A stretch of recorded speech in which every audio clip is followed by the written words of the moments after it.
ازيكم يا شباب عاملين ايه؟ لو حضرتك مش متابع احداث اليومين اللي فاتوا دول، فاخر حلقه من مسلسل ذا بويز نزل، واللي شفنا فيها واحده من اغزر النهايات اللي ممكن تشوفها لشخصيه شريره في التاريخ. وطبعا بتكلم عن نهايه هوملاندر، والمفروض ان كل الاربع مواسم تقريبا او الثلاث مواسم اللي فاتوا كانوا بيحاولوا يبنوا فينا فكره ان هوملاندر ده شخص زباله. ورغم كل ده في ناس كتير زعلت بسبب النهايه دي لهوملاندر، ومن ضمنهم انا. وبرغم نهايته اللي في المسلسل دي، الا ان نهايته في الكوميكس حاجه مختلفه تماما. لذلك هقول لكم النهارده قصته والفرق ما بين نهايته في الكوميكس والمسلسل. ده غير انه كمان في نهايه الفيديو هنعمل تحليل كامل لشخصيه هوملاندر. بس قبل ما نبدا ارجو منكم ان انتوا تدعوا لي، علشان انا ثانويه عامه وداخل على الامتحانات. وطلب كمان هو ان انت ما تنساش تصلي على النبي، ويلا بينا. مبدئيا هوملاندر اللي في الكوميكس مختلف تماما عن اللي في المسلسل. في الكوميك هوملاندر بيكتشف ان في حد بيعمل جرائم بشعه باسمه، وبيبعت له فيديوهات وصور تثبت ده. وبسبب كده مع الوقت هوملاندر بيفكر نفسه ان هو فعلا بيفقد السيطره وبيعمل الجرائم دي من غير ما يعرف. ولكن الصدمه هنا ان الفيلن الحقيقي ما كانش هوملاندر، بل كان بلاك نوار. وبلاك نوار ما كانش النسخه اللي نعرفها كلنا في المسلسل، ولكنه في الكوميكس كان عباره عن نسخه من هوملاندر معموله من شركه فويت علشان تحارب هوملاندر لو خرج عن السيطره. ومع الوقت بلاك نوار كان عاوز ياخد مكان هوملاندر، لذلك بدا يعمل الجرائم دي علشان يخلي هوملاندر اللي يتجنن بجد. وبسبب كده هوملاندر فعلا بيفكر ان الحكومه هي السبب، وبيحاول يسيطر على البيت الابيض. ولكن هوملاندر قبل ما يخلص خطته للنهايه، بلاك نوار بيظهر وبيكشف له الحقيقه علشان ينتهي القتال ما بينهم بواحده من اعنف النهايات اللي في السلسله، بل في عالم الكوميكس كله. ولكن بعد كده ذا بوتشر قتل ذا بلاك نوار. وهنا واحده من اكبر الفروقات اللي ما بين نهايه المسلسل ونهايه الكوميكس، ان هوملاندر مات بقوته لسه، ولكن بيلي بوتشر عشان يقتل في الاخر هوملاندر اضطر ان هو ياخد منه قوته. اما بقى عن قصه هوملاندر في المسلسل وقصته بشكل عام، فهي مختلفه تماما عن قصته في الكوميكس. وما تقلقش مش هيبقى فيه اي نوع من انواع الحرق لو انت لسه ما اتفرجتش على المسلسل، ولو في حته فيها حرق هبقى احذرك. القصه بتبدا في عالم ذا بويز، واللي في العالم ده الابطال الخارقين مش بيشتغلوا بهوايات سريه وكده، لا دول عاملين شبه نجوم هوليوود، واللي شغالين تحت حساب شركه اسمها فويت، واللي بتسوق لهم كانهم مشاهير. والابطال الخارقين بيبقوا عباره عن براندات وافلام واعلانات، وكل حاجه بتتحسب عندهم بالمكسب والخساره. ولكن تحت القناع اللطيف ده بيبقى فيه وحوش بشريه حرفيا بتعمل كل انواع الجرايم، واللي طبعا محدش بيحاسبهم بسبب فلوسهم، والناس كلها بتحبهم. اما بقى للبطل بتاع القصه الاساسي، فهو مش بطل خارق، بل هو شخص عادي اسمه هايجي. حياته بتتقلب لما واحده من الابطال الخارقين بتقتل حبيبته بالصدفه، علشان يقرر ساعتها انه ياخد حقه باي شكل، وينضم لجماعه اسمهم ذا بويز بقياده بيلي بوتشر، واللي بيكون عباره عن شخص ما بيفكرش في اي حاجه بيعملها، هو هيعملها وخلاص. اللي بتكون مهمه الجماعه دي ان هم يسقطوا الابطال الخارقين اللي هم بقوا فوق القانون، خاصه الوحش هوملاندر. وبكده تكون عرفت كل حاجه متعلقه بالقصه هتحتاج تعرفها. خلينا ننتقل دلوقتي لاهم الشخصيات الموجوده في المسلسل. خلينا نبدا باول شخصيه، واللي هي هوملاندر، او زي ما بحب اسميه ابن عم اومني مان. لانك لو بصيت على الشخصيتين كده وركزت فيهم هتلاقيهم شبه بعض قوي. واحد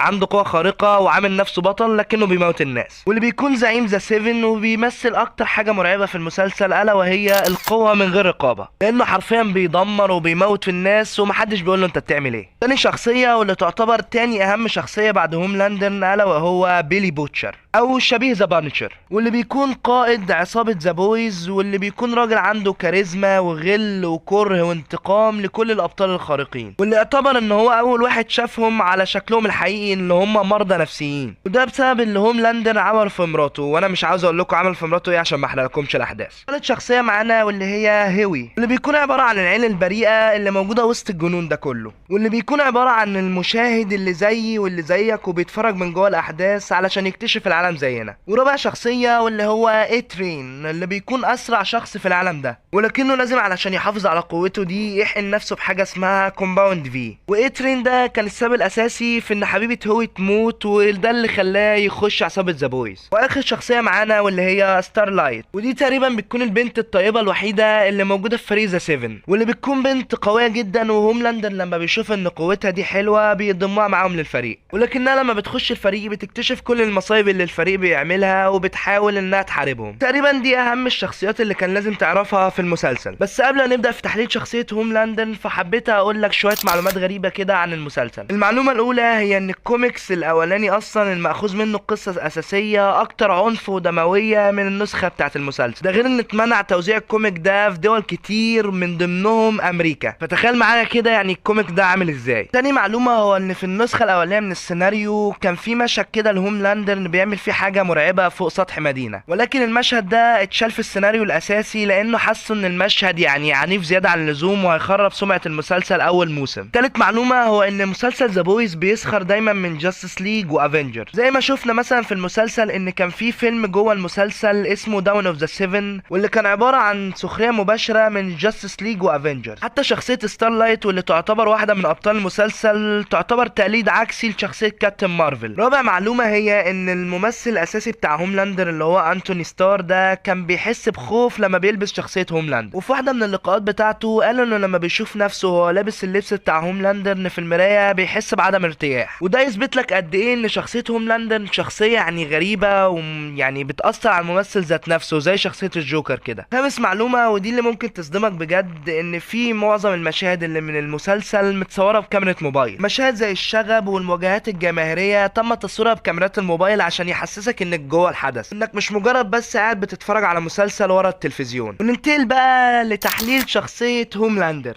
نبدأ بأول حاجة واللي هو مين هو هوملاندر. هوملاندر اتخلق في معمل، بمعنى اصح انه ما ترباش، يعني ملوش ملوش اب، عمره ما سمع حد بيقوله بحبك، ودايما كانوا بيتعاملوا معاه كانه تجربه او منتج من شركه فاوت. وده السبب الرئيسي في اللي هو عليه دلوقتي، لانه ما اتعلمش يعني ايه يتعاطف مع حد، وكل اللي اتعلمه طول حياته هو ان انت اقوى من الكل. هوملاندر اتربى حرفيا في قفص من ذهب واتقال عنه انه اله، فبدأ حرفيا يصدق ده ويصدق فكرة ان هو لازم يبقى متملك من كل حاجة ومفيش حد او صوت يعلى عن صوته. تاني حاجة هي ان هوملاندر مش شرير، لا هو عبارة عن شخص مضطرب نفسيا، شخص ما شافش اي حاجة حلوة في حياته، حاجة عاملة شبه الجوكر كده. ولو بصينا لهوملاندر من زاوية النفسية كده هنلاقيه اقرب حاجة لحالة اللي هو النرجسية، ده لانه بيحب نفسه في المقام الاول والاخير، ومش مهم عنده انه الناس تفرق معاه او مصلحة حد غيره، لا المهم مصلحته هو بس. ومن مشاهد المسلسل اللي بتفضح حقيقة ان هو مش واثق في نفسه وخايف الناس تكشفه،